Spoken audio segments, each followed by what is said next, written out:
we had history in Atlanta. How about the first ever SEC championship game going to overtime? It was a good one. The rematch of Georgia versus Texas, and oh no, Carson Beck. Final play of the first half, down 6-3, and he goes down, and he goes down hard. Yeah, Kev, he gets his throwing arm caught in an awkward position. Good pressure there by Texas, but you start to be concerned as he grabs the elbow. He was down, and he wouldn't return. Yeah, so here comes the redshirt sophomore, Gunnar Stockton. Hadn't seen a lot of time, but the offense looked completely different in the second half when he was under center. Because here's what happens, Kev. All the veterans, all your normal playmakers start to rally around the youngster who doesn't have any playing time, like ETN going in the end zone right there. The physicality by the Dogs was on display. We saw Lawson Lucky with that great catch. Trevor Etienne, not healthy, but still going in. 10-6, here comes Texas now. Quinn Ewers, the DeAndre Moore Jr. We're tied up at 13 apiece. Now, Auburn would hit this field goal to tie it up.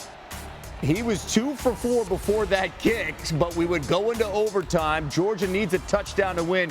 Gunnar Stockton going in. You call this, and then bow. He was hit really hard, not targeting. Beck has to come in. Now, Beck can't throw, though, Boog. He can't throw. He came in. You see that right arm hanging right there. That elbow was hurting. He came in just to hand it off and kept the physicality on display. Touchdown, Dogs. Game over.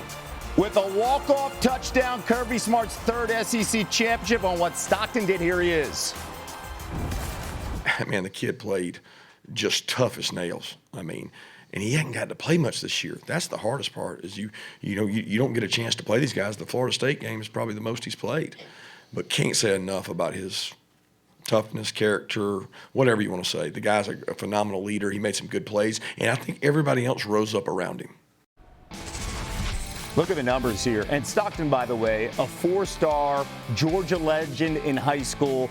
And what they just did, especially in the second half with that offense, you brought up the physicality dominating the entire time. So, Kev, if you look at this game, we can talk about the penalties. We can talk about the 2 missed field goals. We can talk about all the different things in this game. The biggest difference between Georgia and Texas is the physicality. Texas couldn't run the ball. Georgia could run the ball. They controlled the line of scrimmage. And in the end, the physicality of the Dogs won over again. We saw that in the first game as well as in Austin. No doubt about it. And Georgia becomes the first team to beat Texas twice in a season since Texas A&M back in 1909. No doubt. And it's the same formula over and over. 7 sacks in the first matchup, 6 sacks today. They couldn't block him up front. Okay, yeah. Carson Beck now. They've got about 22, 23, 24 days before their next game potentially here, Boog. It doesn't sound good, Kev. In the locker room, he could not grip the football. You're right. They got about 3.5 weeks. But everything that we're hearing, it doesn't sound good. Okay.